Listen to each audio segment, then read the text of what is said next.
I, Hugh Leo Carey, Hugh Leo Carey, do solemnly swear that I will support the Constitution of the United States, I will solemnly support the Constitution of the United States, the Constitution of the State of New York, the Constitution of the State of New York, and that I will faithfully discharge the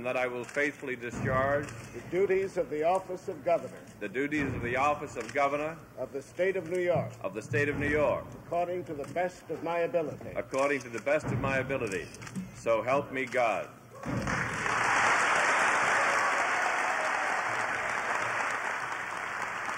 The booming noise you may be hearing in the background is a 19-gun salute to the new governor, delivered by a battery of New York National Guard cannon stationed out on the assembly lawn.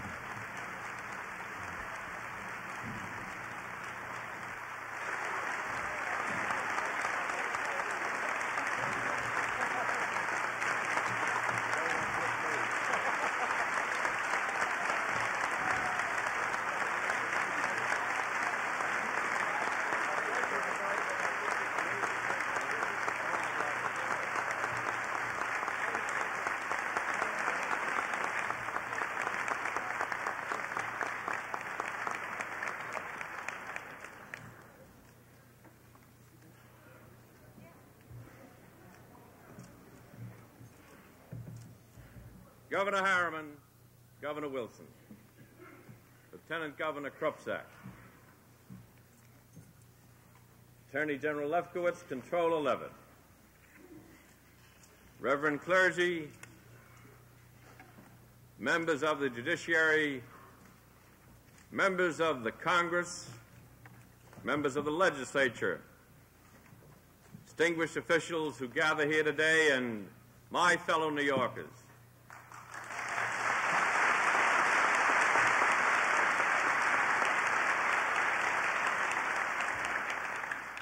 This is a new year, a new government.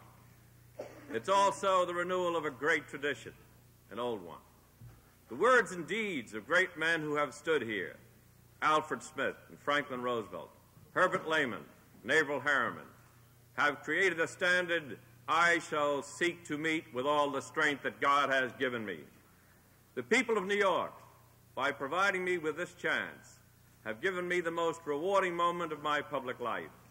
In return, I pledge my best to the people, and I ask all of you to join with me in building on this tradition of courage, candor, and above all, hope. For these men did not preside over a tranquil state in times of ease. They knew the ravages of war, depression, and loss of trust in government. In our time, the task of leadership is burdened by our own harsh realities. Across America and around the world, a sense of economic uncertainty prevails. And as a center of world commerce, New York has felt the full force of this uncertainty. Every wage earner, every pensioner, every family in this state knows that the cost of our needs exceeds the capacity to pay for those needs. And this economic climate follows upon two of the most divisive and damaging attacks on our society. First, a costly and debilitating war divided our people and drained our sense of national pride. Then, an abuse of power on a scale unprecedented in our history scarred the highest office of the land. And this abuse convinced more and more of our people that government was venal and corrupt, and that as citizens we were alone in a hostile land. And yet, our very struggles with war and corruption may provide us with a source of strength today. Those afflictions were assaults on our spirit, threatening our confidence and our liberties. But we survived them, and there will be tales of courage and loyalty for our children to hear. The test we face now, a faltering economy, disappearing jobs, a shrinking dollar, are material in nature. And I believe that we, the people, who met our spiritual tests, will also prevail over this test of resources. And so today, I ask you to join me on a journey to a higher ground, to reclaim our rightful place as the first state among 50, the Empire State.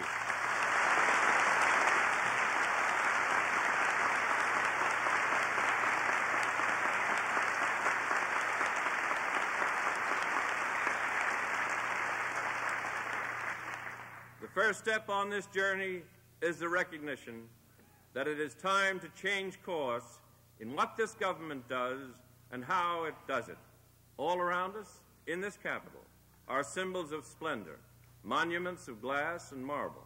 They stand as living embodiments of an idea of government as an ever-expanding institution to be paid for by the ever-expanding riches of tomorrow. To the citizens of New York, I say, tomorrow is here. We have learned that every resource of the earth itself is finite. So is the resource by which government sustains itself, the earnings of the people. This government will begin today the painful, difficult, imperative process of learning to live within its means, to further tax the poor and those who struggle for bare necessities would be intolerable. We will not take that path.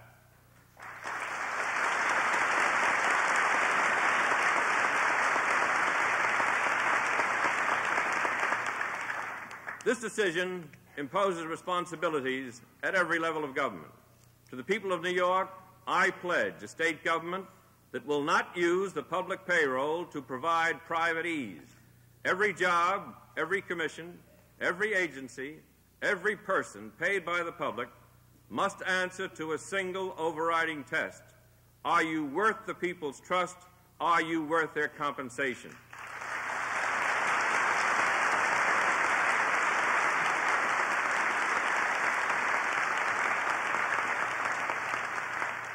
To the mayors of our cities and towns, to the leaders of our counties and villages, I resolve to work with you to relieve unfair local burdens, to shape a state government that will, over the years, assume those responsibilities that are indeed statewide. And from you, I ask a pledge to examine every one of your expenditures by the test of worth. We cannot continue to pass our responsibilities to the next generation of taxpayers. Now is the time when economic hardship dramatizes needless spending to bring governments back into line with reality. A program that cannot be justified in hard times should never have been created in good times. And this is the time to rid ourselves of those drains on the pockets of our people.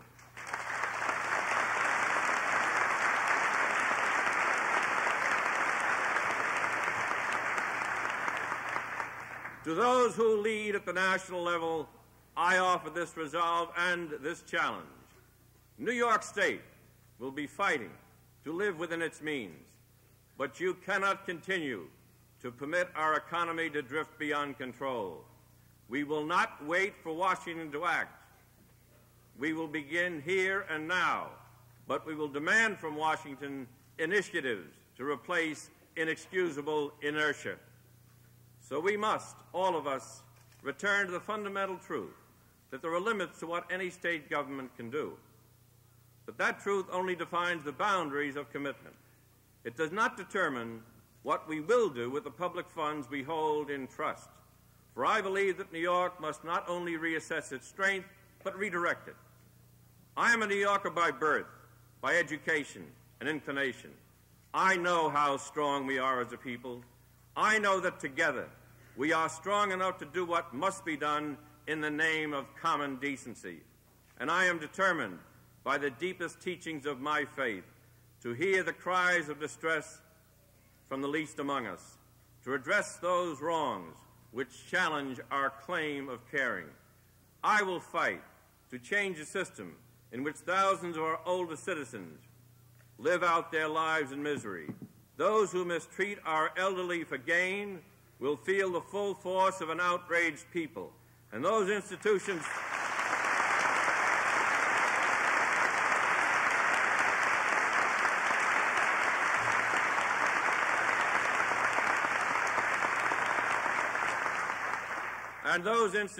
built to serve the elderly will be scrutinized and reshaped. With your support, we shall defend these citizens.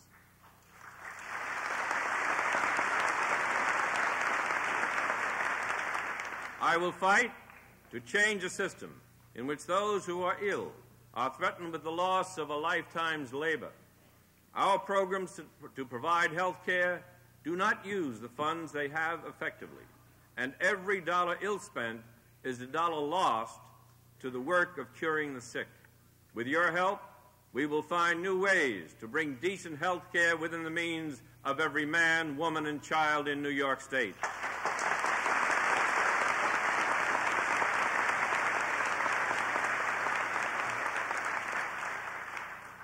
I will fight to end the official injustice pervading institutions, caring for New Yorkers afflicted in mind and body.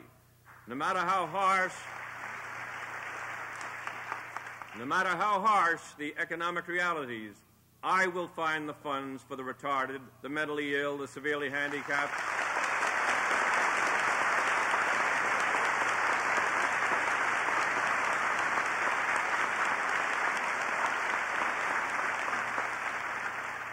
For this battle will be waged in your name and in the name of fundamental compassion.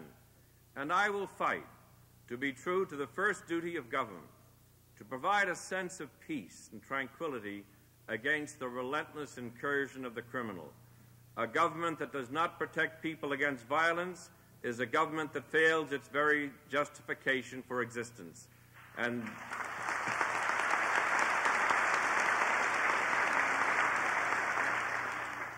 And this protection begins with the determination to make the sanctions against crime a reality instead of a mockery. In this state, we must end the compromises and accommodations with the public safety. We must act so that every policeman on the beat, every citizen on the street knows that he is not alone when his life or safety is threatened.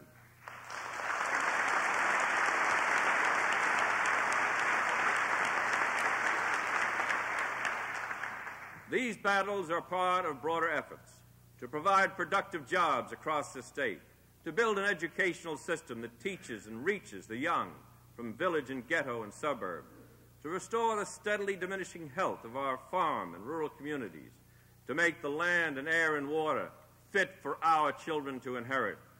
And because we need every dollar for these efforts, the squandering of public funds can be tolerated no longer. Every New Yorker, of whatever party or interest, must recognize this fact. The fight against waste is the fight to redirect government. It is the fight for social justice. It is the fight for a new chance for New York. There are also efforts which can be made immediately, despite the economic facts of life. It costs nothing to open the government to public view, to disclose the financial facts about those who shape state policy. That process has already begun.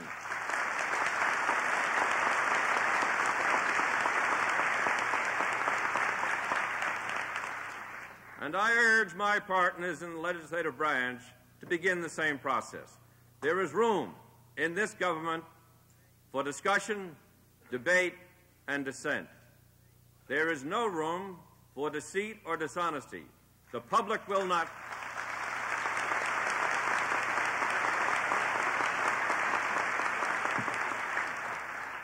The public will not tolerate it, and I will not stand for it.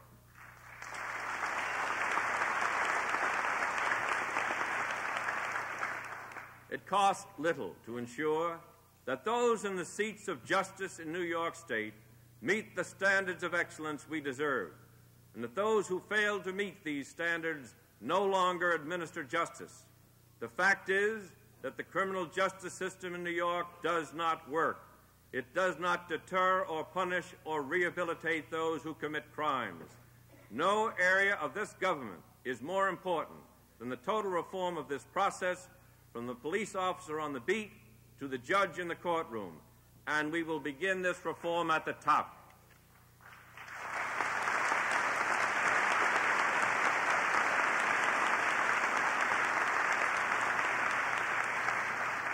The men and women we choose for public office must be free from the pressure of private control. That process will begin in this state this year.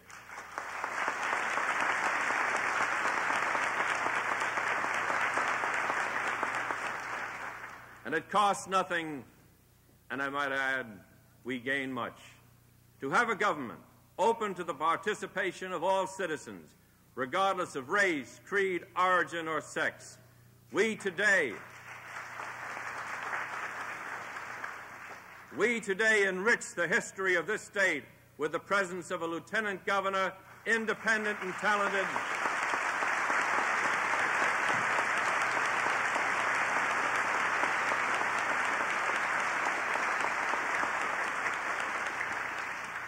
who won her place with skill and public dedication. Let others follow. The doors of this government are open.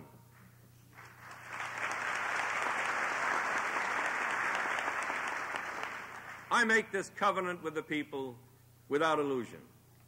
I will need the help of all of you, and most especially, I will need the help of those in the legislature of all parties. I come here from 14 years in the national legislature. I have seen firsthand the consequences of executive arrogance, and I ask of you nothing that I will not demand from my own administration and from myself. But what I ask of you most of all, and what I ask of every New Yorker, is to reclaim that faith in a purpose greater than retreat into private gain. Early this morning, we gathered in a ceremony of offering, of renewal, of recognition and reconciliation. New Yorkers of every faith gathered to affirm a bond between man and God. The meaning of that ceremony must take root here. We must remember that we find the deepest satisfaction not in the goods we have, but in the good we can do together.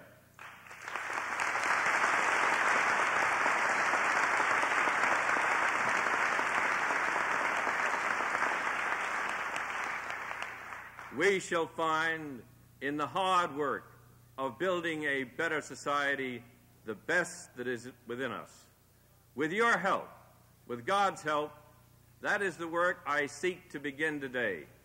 And my family and I join with me in wishing my fellow New Yorkers on this first day of 1975 a happy and blessed New Year and a good government.